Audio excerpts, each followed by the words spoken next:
আসসালামু আলাইকুম। কেমন আছেন আপনারা?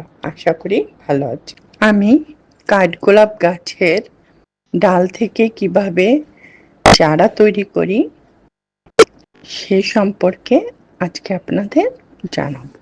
কাঠগোলাপ গাছকে অনেক জায়গায় চাঁপা গাছ বা কাঠচাঁপাও বলে থাকে।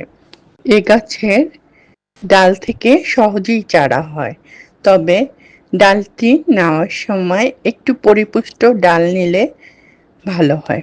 আমি একটি কাঠচাঁপা গাছের ডাল আমার এক বন্ধুর কাছ থেকে সংগ্রহ করে ডালটি আমি কিছুদিন শুকনো জায়গায় রেখে দিই। আর ডালটির মাথাটা আমি একটু কর্নার করে কেটে নিই।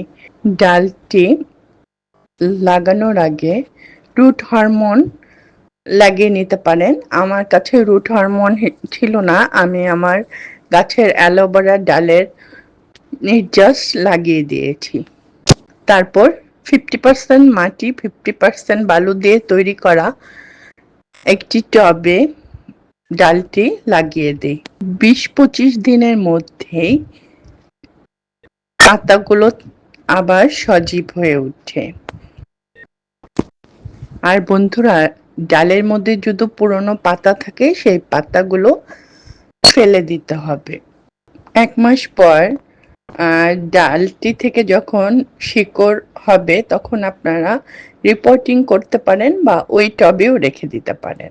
কিছুদিনের মধ্যে দেখবেন আপনার টব ফুলে ভরে যাবে। আজ এ পর্যন্তই, আবার দেখা হবে নতুন কোনো আইডিয়া নিয়ে। আর যদি আমার চ্যানেলে নতুন হয়ে থাকেন সাবস্ক্রাইব করার অনুরোধ রইল। আল্লাহ হাফেজ।